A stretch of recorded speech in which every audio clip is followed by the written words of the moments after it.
foi tabua, eu si sambe bu rekan roka.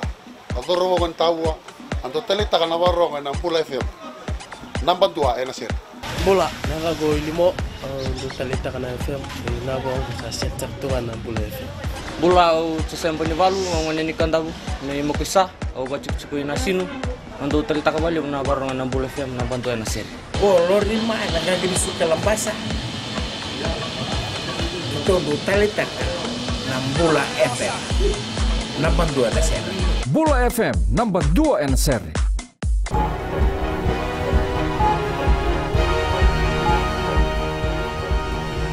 Good evening, this is FBC News. I'm Amrita Priyadarshini. In tonight's bulletin, severe tropical cyclone Ula now hovers over Onoi, Lao. National Disaster Management Office monitors the situation in Lao. And 3 dead and 4 missing persons report lodged.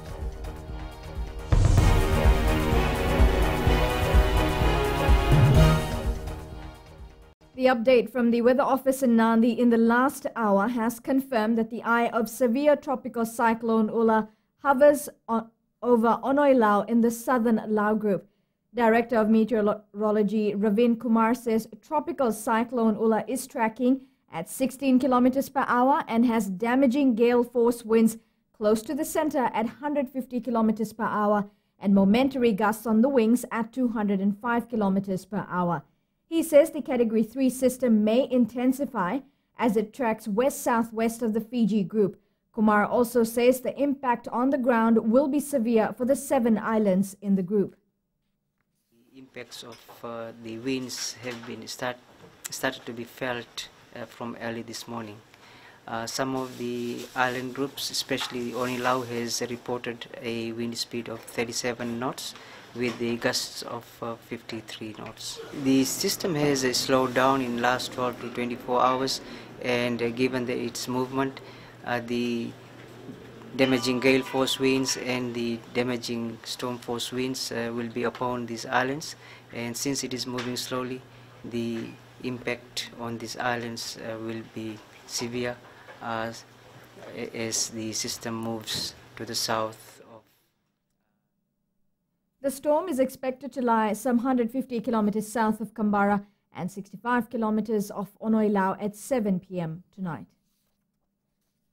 Meanwhile, earlier today, the Nandi Weather Office said tropical cyclone Ula is expected to intensify to a Category 4 system if it maintains its track of 16 kilometers per hour west-southwest of Fiji.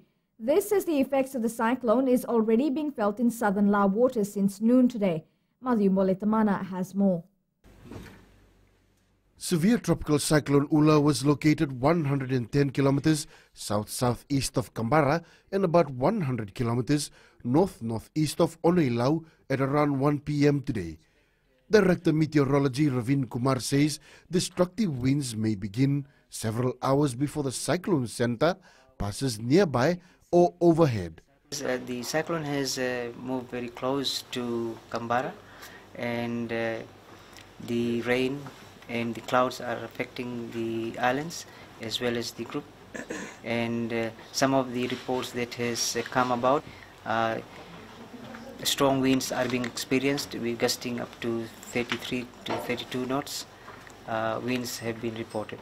Kumar says the reason for its slow track is due to a host of factors, but one could be the high pressure building from the deeper south of Fiji. Over last 12 to 24 hours it has slowed down, thus it is picking up the intensity. It has a potential to get into that category, into Category 4, but what we need to see that over the next 6 to 12 hours, if it still maintains the movement at this pace, then we expect it to intensify.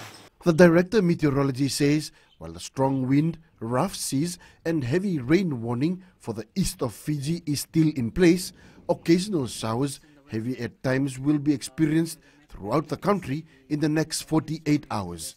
The rest of the Fiji group will expect the similar type of weather conditions to prevail as the system draws closer. We expect that the periods of rain to cover most of the groups. The system is expected to exit the Lao group by tomorrow morning. Madium Bolitamana, FBC News. Well, no reports of damage have been received so far from the islands in the Lao group as they brace for severe tropical cyclone Ula to pass the southern Lao waters from this afternoon. The National Disaster Management Office says it's monitoring the movement and development of TC Ula. Akusita Tale has more. Strong gale winds have been experienced in Canberra, Lakemba and other islands in the Lao group. The National Disaster Management Office Director Kapusi Tuifangalele says they will continue to coordinate restoration of essential services. We will continue with the monitoring of tropical cyclone Ula, the focus of the NRC regarding the coordination of the restoration of essential services, and we continue to coordinate with our divisions, especially now with the divisional EOC Eastern in terms of the preparedness and the safety of the communities in the Lao group. While tropical cyclone Ula makes its way towards Fiji, the NDMO says damage assessments will be conducted when situation has normalized. Tuifangalele says they currently have 139 evacuees in one evacuation center in Nambua Suva. The only evacuation center that is currently open is actually at the Nambua Primary School, where we are actually having these 139 passengers who were stranded yesterday. They were actually on their way from Natobi to go to Nambualu. Unfortunately, the boat did not arrive, so they had to be built elsewhere. Tuifangalele says domestic and international flight services are continuing as normal. The public are being urged to cancel all trips on small boats and open ponds until the weather clears. People have also been assured that power supply will be restored. The tropical cyclone is still here with us, Ula, even though it is concentrating in the southern Lao. The impact, some of the strong winds that can come from there and also on the rain that can follow, it can affect us. So it is important to note that this tropical cyclone has not moved away, and it is important that we should be able to take care of ourselves, and especially our advice to our younger children. Tuifangalele says effects of tropical cyclone Ula will be felt tomorrow as well, and people must be on alert. The public are being warned to take all reports seriously. Akusita Tale, FBC News. A few islands in the Lao group are experiencing strong winds and heavy rain. Speaking from Lamati, to FBC News, head of the village emergency team, Chochi Tikoitonga, says the only damage so far by tropical cyclone Ula is to their root crops. He also confirms that 3 evacuation centers have been activated and people have started moving in. In Namuka and Canberra, villagers have been urged to remain indoors. At Namukelau village, the wind is really strong and the rain too is heavy, but we actually expect a very, very strong wind that will be coming to us tonight. The preparation for the village has been started from yesterday since we received the news that this cyclone is going to be hitting us early this morning. And it turned out to be a bit late and we're actually expecting it tonight. For the village of Tumbo in Lakemba, village headman Ali Ferretti Finau says villagers have been reminded to maintain necessary safety measures as warning remains for the Lao waters. Now, police have found the body of the 10-year-old boy who was swept away by strong currents in Dravo, Tailevu yesterday. Police spokesperson Inspector Atunaisa Sokomori says the boy was swimming with his friends when the incident happened. The post-mortem on the deceased will be conducted later. In a separate incident, police continue to search for an 18-year-old fisherman whose boat capsized near Nengani Island in Dawasamu on Friday. 2 other fishermen who were with him at the time have been found. Inspector Sokomori confirms a 3-year-old boy from Mombasa, a 55-year-old man from Moturiki, and a 78-year-old man from Tailevu have drowned. Sokomori says the public need to take heed of warnings given by authorities. Still to come on FBC News, Gander shipping to build Fiji's first ever dry dock.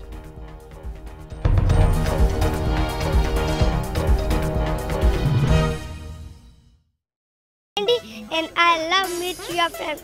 Hi, my name is Sonny from Canberra. I love listening Mirchi FM online. मैं हूँ उर्मिला देवी आसियासी तावा से जितेन शांडिल को और अश्निल को तावा में lock कर दिया जाए. हम लोग यहाँ से तो कम है Mirchi FM सुनता है Mirchi FM is hot.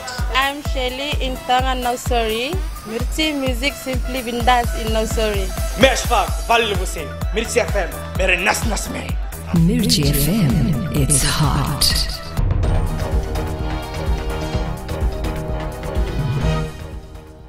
Welcome back. You're with FBC News. The Biosecurity Authority of Fiji will be building its first transit facility in Suva that will be used for processing of transshipment. Executive Chair Xavier Riaz Khan says this will be one of the biggest turning points for BAF this year. Ritika Pratap tells us more. The current challenge faced by Fijian exporters in terms of getting their containers cleared at the Australian and New Zealand ports will be a thing of the past with the new transit facility. You'll be aware that our containers get held up in Australian port and New Zealand port just because Fiji is classified as giant African snail country. But in reality, we don't have gas, which is giant African snail. So with that transit facility, we'll be able to provide additional treatment and also are able to separate containers, which is an issue at the port.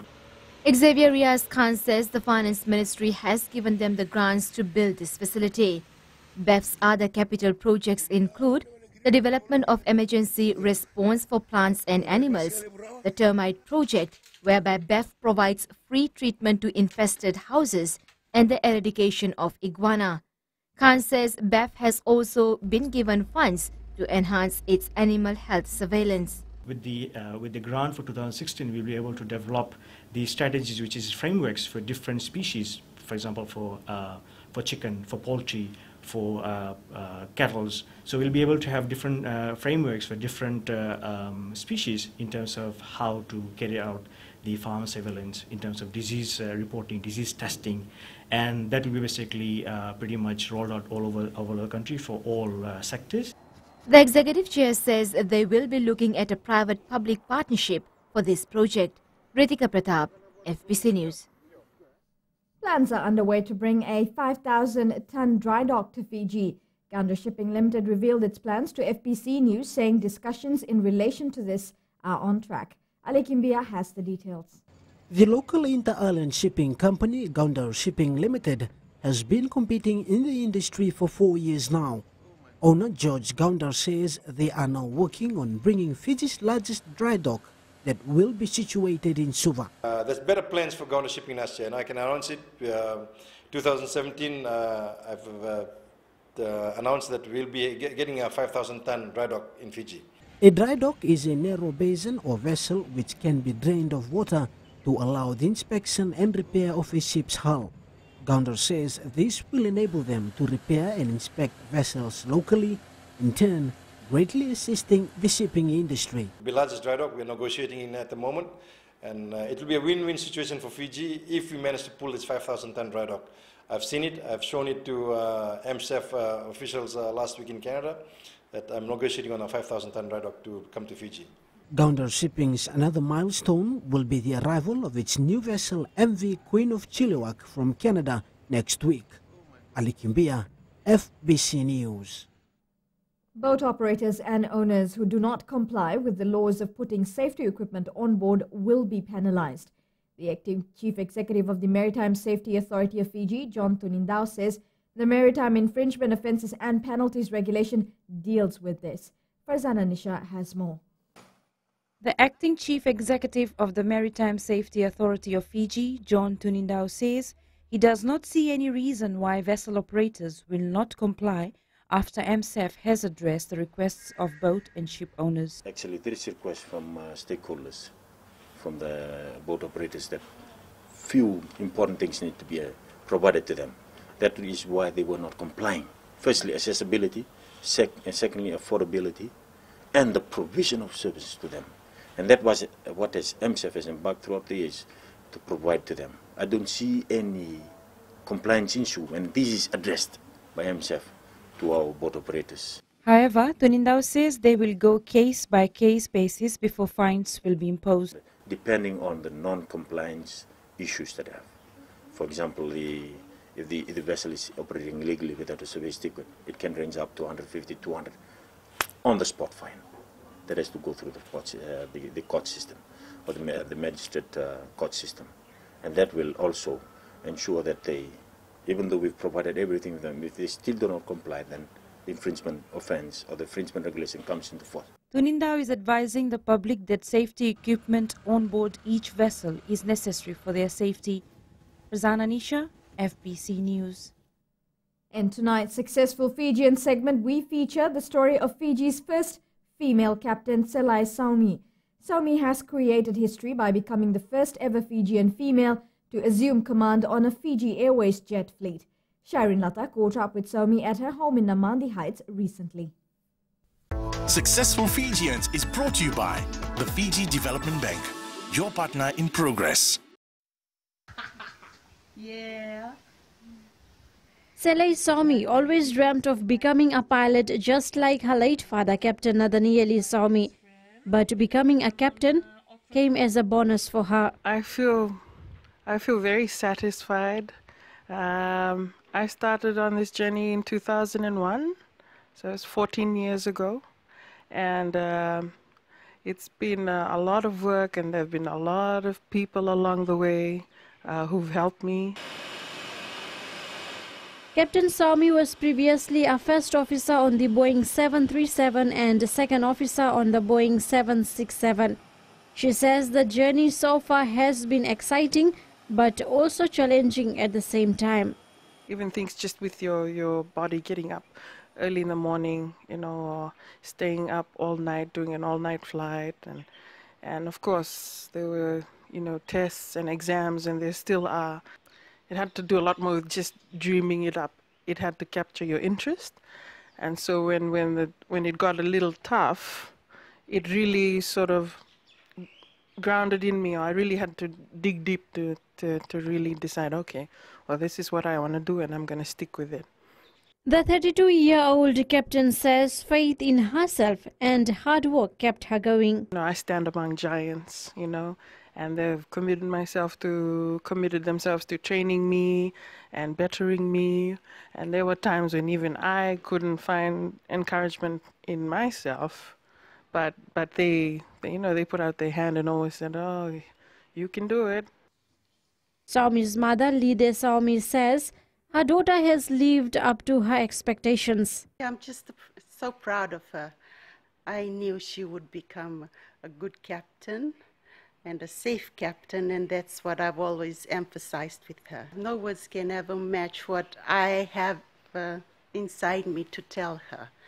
It's not just becoming a captain, but a safe captain and a very responsible captain also. Saumi's appointment paves the way for more females to join the male-dominated aviation industry. Shireen Lata, FBC News. Successful Fijians was brought to you by the Fiji Development Bank, your partner in progress. Coming up in sports after the break, more boxing promotions this year. And Arsenal still leads Premier League points table. That and more after the break.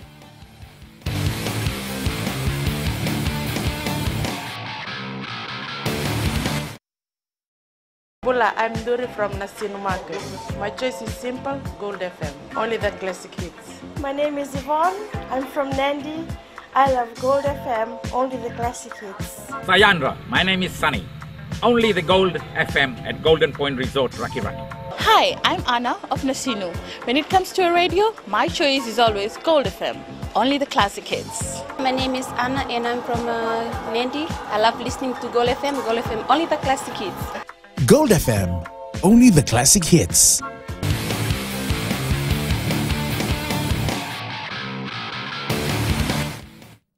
Welcome to FBC Sports.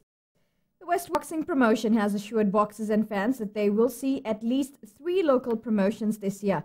Boxers have been training throughout the year but have been hardly given fights as very less promotions have taken place. Promoter Pranil Das says boxers need to compete at a regular basis for the sport to develop to the next level. If a promotion is happening every 2 months or 3 months, all the boxers are ready. They train hard and they're more excited about the programs, and they make the plan and they schedule their boxing bouts.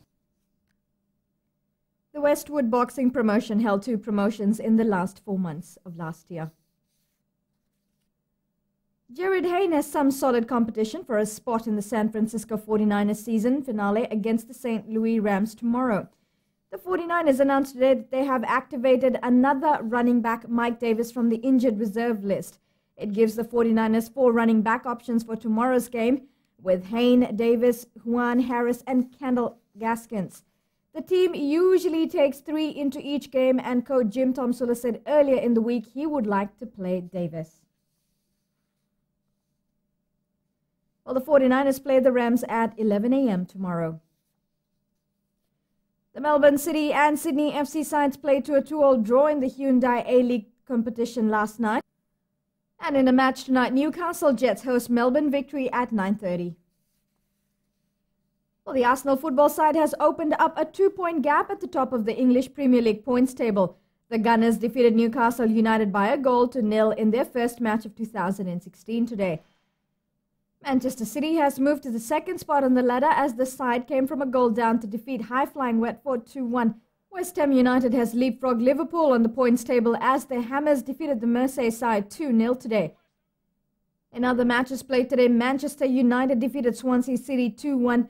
Leicester City and Bournemouth played to a 0-0 draw, while Sunderland defeated Aston Villa 3-1.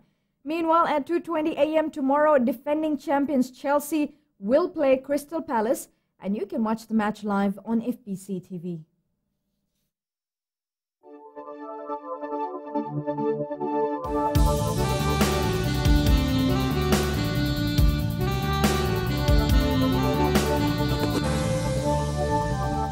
Severe tropical cyclone Ula Category 3 was located 110 kilometers south-southeast of Canberra, or about 100 kilometers north-northeast of Onoilau at 1 p.m. today. The cyclone is moving west-southwest at about 16 kilometers per hour and may intensify further. Close to its center, the cyclone is expected to have average winds of 150 kilometers per hour and momentary gusts to 205 kilometers per hour. Now, on this track, the cyclone is expected to lie about 150 kilometers south of Canberra, or about 65 kilometers northwest of Onoilau at 7 p.m. today, and about 210 kilometers south-southwest of Canberra, or about 90 kilometers west of Onoilau at 1 a.m. tomorrow. We take a quick look at the temperatures. Ba, Lambasa, Lotoka and Nandi recorded 29 degrees, while Savu and Suva were on 28. A storm warning remains in force for Canberra, Namuka, Fulanga, Ongea, Vatoa and Onoilau tomorrow. A gale warning remains in force for Mode, Oniata, Matuku, Totoya and Pomo. A strong wind warning remains in force for the rest of the Lau Group, Eastern Viti Levu, Lomai Viti Group, Kandavu, Taviuni and nearby smaller islands, and Eastern Vanua Levu. Now for the further outlook for the rest of Fiji, moderate to fresh west to southwest winds gusty at times, occasional rain heavy at times. Recapping our headlines, severe tropical cyclone Ula is now hovering over Onoilau in the southern Lau Group. The National Disaster Management Office has not received any reports of damage as yet. And 3 dead due to drowning and 4 missing persons report have been lodged in the past few days. On to this week's poll question. Was 2015 a successful year for Fiji? Visit our FBC website to take part. Send us newsworthy pictures and videos on email citizens@fbc.com.fj or share it with us via our Facebook page FBC News, or if you're on Twitter, follow and tweet us your news tips at FBC News or simply hashtag FBC News. You've been watching FBC News. I'm Amrita Priyadarshini. Good night.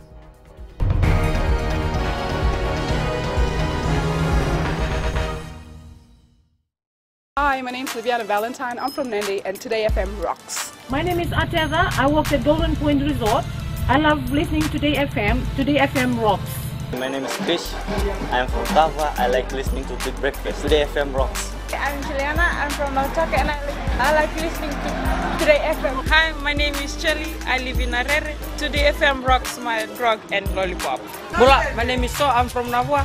I like listening to Today's FM. Bula, my name is Asilika from Raki Raki and Today FM rocks with my flip-flops. Today's hit music on Today FM.